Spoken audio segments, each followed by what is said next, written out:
guys, it's Ashley from Ashley's Got Book Excitement, and I decided to do my August wrap-up and September TBR a little early. Yes, I've actually done it before the month has ended. That is crazy. Crazy, crazy. So, in August I managed to read 5 books, which is pretty good, and I am reading one right now, so I have a couple days left in August. I probably won't finish it, but I'll make some headway anyway. So, I'm gonna tell you what I read. The first book that I read was Red Moon by Benjamin Percy. This book is about like werewolves, but it's serious werewolves. The werewolf syndrome is kind of like a disease like AIDS. It does get passed through bites, but it gets passed through like blood and fluid and all that jazz, and it also can be passed down to kids through birth. It's got a bunch of different characters in it. I ended up giving it a 3 out of 5. I just thought it was okay. It was a chunk of a book. It was like 530 pages, and I just felt like it took me forever to read it. It was also separated into parts, so there's like part 1, part 2, part 3, and between the parts there were like these major time jumps. So when I started with the 2 main character kids, who I can't remember their names at the moment, they were still in high school, like they were still youngish. And then it jumps to another time and they're like more grown up, and then it jumps again and it's like, I don't know, I don't think I liked all the jumps, and it just felt like it took forever for me to read. I just thought it was an okay book. There's a sequel, it's a series, and I don't know. I might read the next one. I don't know. The next book that I read was The Program by Suzanne Young, and I gave this book a 4 out of 5. I did enjoy it. Very depressing, but that's to be expected in a book about suicides. Yes. So in this book we have our main character Sloane. She is in this world where teen suicide is like an epidemic. So there are watchers put in the schools. Parents are encouraged to call if they see any depressive tendencies in their teens. And if you are marked out as to be suicidal, you're taken into the program and all your memories are wiped, or all the depressive memories are wiped from your mind, and then you're kind of released back into the public, but you don't remember chunks of your life. So Sloane does not want to go into the program. Her brother committed suicide. She's worried about a friend of hers, and another friend was taken into the program, but she wants nothing to do with it. But she ends up getting marked, taken into the program, and her memories are wiped, but then stuff starts to kind of come back to her. I don't know if that makes sense. I really enjoyed it though. It was kind of a cool concept. I just didn't get why all these kids were committing suicide. Like, what was so bad? And how did the suicide spread? I don't know. But I did like it, and I will be checking out the sequel whenever I can get my hands on it. It's called The Treatment. The next book that I read was The Resistance by Jim O'Malley. I ended up giving this book a 3.5 out of 5. I really enjoyed it. It's the second book in a series, and this series is kind of like a dystopian world where this drug was discovered that enables people to live forever. They can fix their organs, stop their organs from aging, kind of do all that stuff on the inside. And since they can live forever, there's a limited number of resources, so no new people can be born. And any new person is considered a surplus, a drain on society, and those kids that are born are taken from their parents and put into like schools where they're taught to be workers and that they're worthless and that they shouldn't be here. So in the first book we met up with Anna, who was in a surplus hall, and she'd kind of been brainwashed into believing that she was worthless, and then she ends up escaping with a boy named Peter. And so now we're in the second book, and it's mainly about Peter, which I didn't expect. And it was pretty cool because Peter starts to go work with his grandfather, who he hates, but he's working with his grandfather to try to bring him down. I don't know, it's just a really cool world kind of thing. The series is called the Declaration series, and I highly recommend that you go check it out. They're quick reads, but they're really interesting. And the second book kind of drawn into seeing how living forever could be kind of cool, but at the same time bad. You know. The fourth book I read was The Hero's Guide to Being an Outlaw by Christopher Healy with illustrations by Todd Harris. I love the illustrations, so I always have to mention the awesomeness of Todd Harris for drawing them.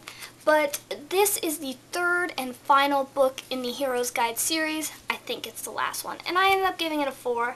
I did really enjoy it. It was bittersweet because it was the ending of a fantastic middle grade series, and I'm not sure it lived up to the first 2 books. I think the first 2 books were a little better than this one. The third book just had a whole lot going on. Like, the heroes had to do all sorts of things, and they were constantly getting separated and split up, and then there was one point where you were just with the girls, and this might be mean, but I don't find the girls half as interesting or funny as the boys. The princes are the stars of the show for me. So yeah, I love the series. I was very sad to see it end, and you should definitely go check out that series because I love it. The last book that I have read cover to cover in August so far is Light by Michael Grant. I read this book from Allie of Alice and Wadsworth. We read it together as a buddy read. We both loved this series, so we both wanted to read the last one to see how it ended. And guys, no surprise, this got a 5 out of 5 stars. It was so awesome, so good. I love this series. Each book is great, and this ending was great. It was very satisfying. You're not left with questions. It's just really cool. I really like it. Of course, some people die in this book, but I don't know. It was just a great end to the series, so I can't recommend this one enough, this whole series. If you're into like really intense, really crazy, sometimes gross, but awesome action kind of moments and stuff like that, then this book series is definitely for you. I think in a way it feels more like a movie than a book series. It's great, and this book was great, and I loved everything about it. So that's all that I managed to read in the month of August. I could finish one more book, we'll see. This is what I plan on reading for September. So one thing I want to get into is I had an author contact me and send me books for my Kindle, so I want to definitely read those. It's called, there's 2 of them. It's called Plagued, the Mid-America Zombie Half-Breed Experiment, and then the second one is Plagued, the Rock Island Zombie Counteractant Experiment. Very long titles. But they are by Better Hero Army, and Evan got into contact with me, asked me to read them, and I think it's Evan that wrote them. Maybe. But yeah, you guys know how I love my zombies, so I will definitely be reading those. I don't think they're too long. It's been forever since I've read anything on my Kindle. I don't know, guys. I love the real books. I love the real books. But I'm definitely going to try to at least read one of those, maybe even both, in September, so that I can be a good reviewer and actually review. So what I'm reading currently is Incarnate by Jody Meadows. I am reading this one with Allie of Alice and Wadsworth again because we both had it, we both heard great things about it, and so we decided to check it out. And so far, I'm only this far, I'm on 54, I'm on chapter 5. So far, it's good. It's not exactly what I expected it to be, but it's interesting, and it's about this girl named Anna, and she lives in this world where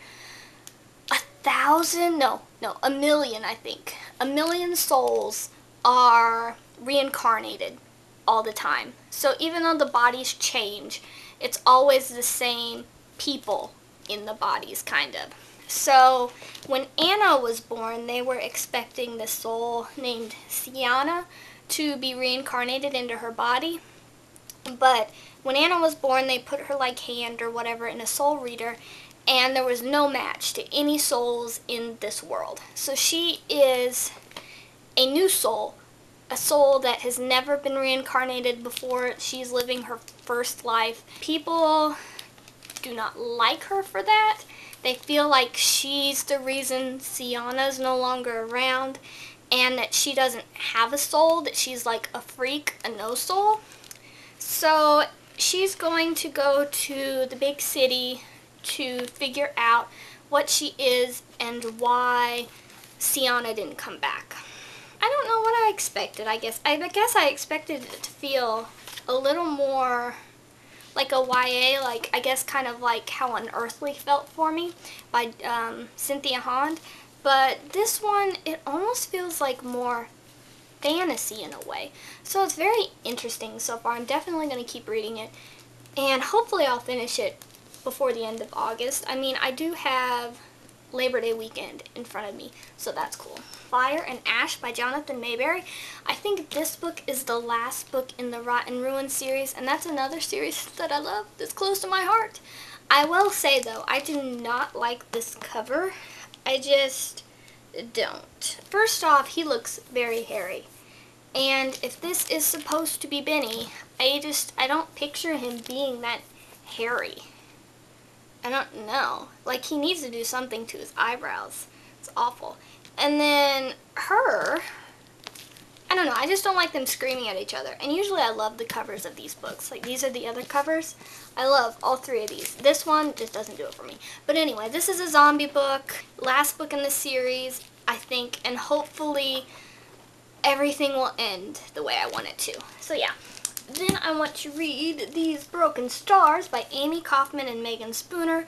This is like a space epic, Romeo and Juliet in space maybe? I don't know. It's very pretty. I've heard great things about it, and I can't wait to read it. And I think it's about a rich girl and a poor boy get lost in space together, and they have to team up in order to survive and stuff. Yeah, it's gonna be awesome. Then I hope to read Her Dark Curiosity by Megan Shepherd. This is the second book in, what's it called? The Madman's Daughter series. I read The Madman's Daughter. I loved it. It was dark. It was creepy. It was gothic. And this is a sequel. And I think this one has like a Dr. Jekyll, Mr. Hyde kind of thing going on with it. So I'm definitely interested to see. And I don't know when the third one is coming out, but hopefully soonish. So yeah, excited for that.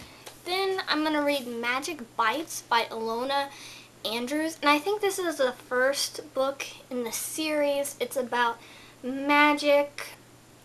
Kate Daniels is a down-on-her-luck mercenary. Shape changers. Death. Mystery. I don't know. I'm excited to read this. I won't say I love the cover because the cover is a little odd. But yeah.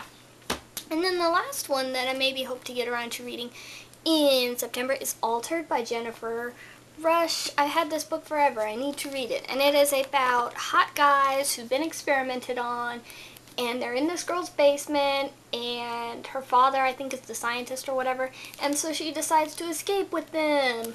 Yes! Hot guys. How can you go wrong with that? So, that is all that I have for this video. Tell me what you read in August. What were your favorite books of August? And if you're planning on reading anything great in September. Yes. So, yeah, books. Woo! Bye!